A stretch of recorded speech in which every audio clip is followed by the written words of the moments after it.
The guitar former or jig is made from chipboard and softwood batten, and its purpose is to support the sides, back and front in order to create the soundbox. Now the shape can be copied from a guitar that you own or have borrowed, and you simply trace around the soundbox. It won't damage it. Alternatively, you can use one of the templates provided in my publication, and for this project I'm going to use the profile of the popular classic Gibson LG2 steel strung guitar. The jig is very simple to make, as it involves cutting out a piece of chipboard and a number of short lengths of prepared softwood batten that are glued and screwed around the cutout profile. First, you cut the chipboard to size from a larger standard piece. You can use a jigsaw.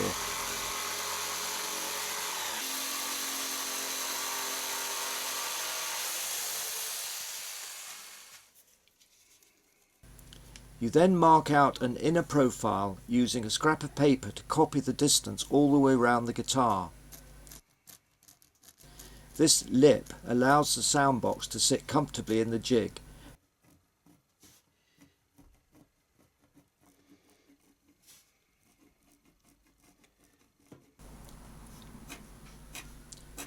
Make sure you shade waste.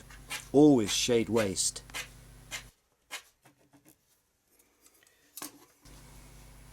We're going to use a small bandsaw to cut away most of the wood. But first you need a lead-in cut for the bandsaw.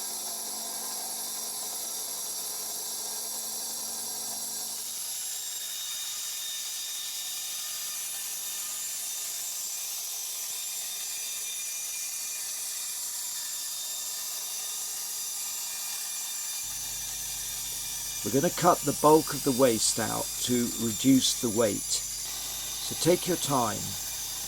This is a tiny bandsaw and the wood only just clears the throat.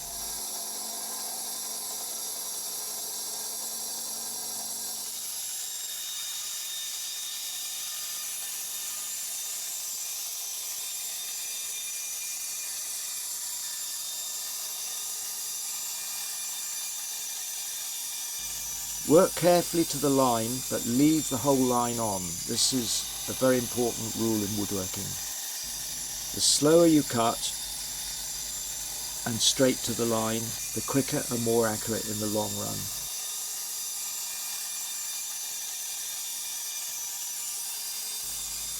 Making the guitar former first actually makes sense, because this line we're doing doesn't have to be perfectly accurate.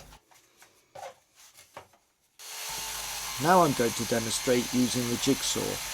This is a really cheap one I bought especially for this project.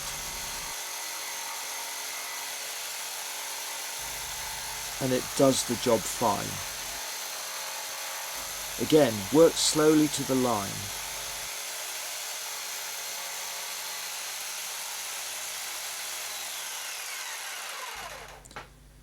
Okay, well the chipboard is flapping about here, so I'm going to use the hot melt glue gun to close the gap. This will make it easier to saw.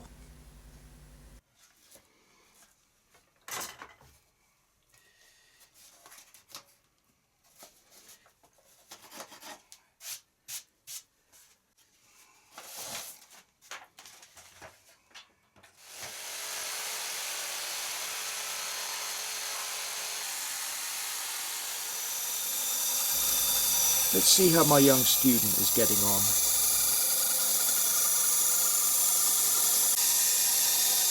Yeah. Could I not cut away from the line and sand it back? No, it's important to cut straight to the line. It may be slower, but it saves messing about later. Get it right first time is the rule. I think I might be going a bit further outside the line, because I'm actually on the left-hand side of the jigsaw. So I can't quite see where the line is, so I'm going a bit too far outside. Well, you're not doing too badly, because all you've done is you've obliterated the line, but you've still got the curve. Now if you are a total beginner, you'll probably have wandered off the line, so a little bit of making good might be necessary, and you can do this with a coarse abrading stick. It's important to keep the abrading strokes square or at 90 degrees. If you have a bobbin sander, then it's ideal for truing up the jig cutaway, and it's useful for other parts of the guitar. But as I say, the precision here is not actually required. But what does have to be precise is the cutting and locating of the softwood uprights.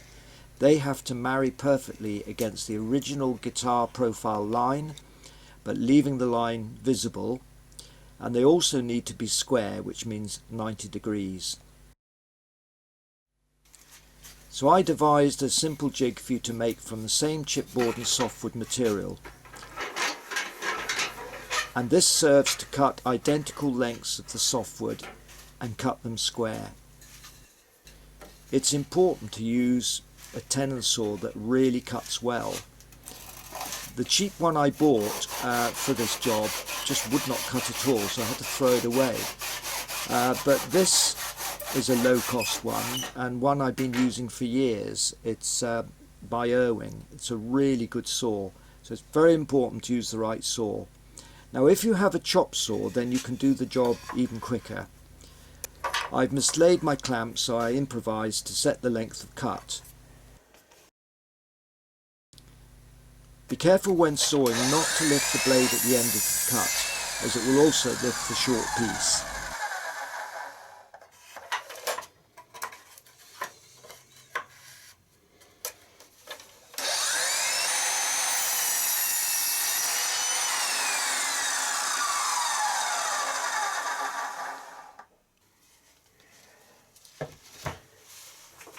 I'm now arranging the jig uprights, and I'm guessing how many.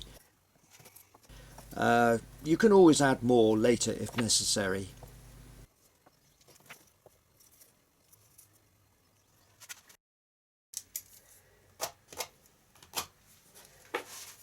The gluing is best done with a PVA type glue, as it gives you time to press the block down and position it exactly, leaving the line visible.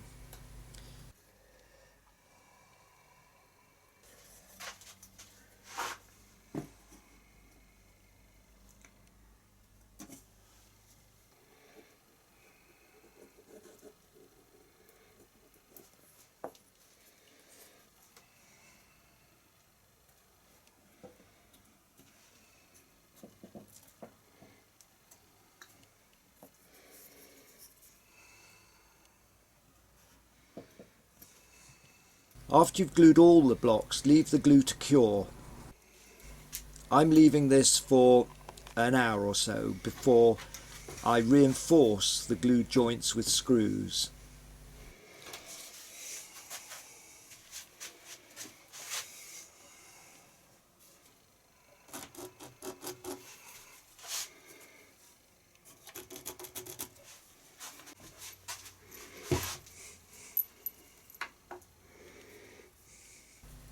Three bits are required: a pilot drill, a countersink bit and a screwdriver head.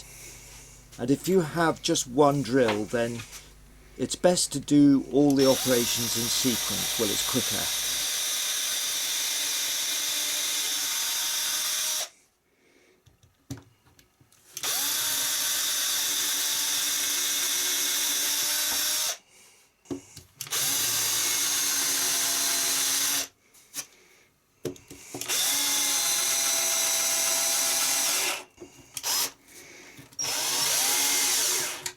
But if you possess several drills, as I do, then it's much quicker to designate each drill to a particular task.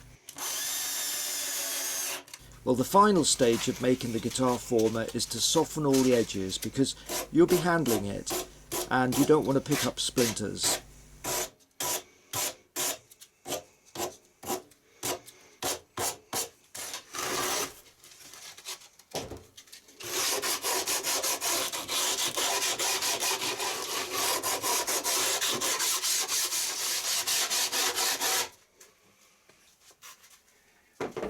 Job done.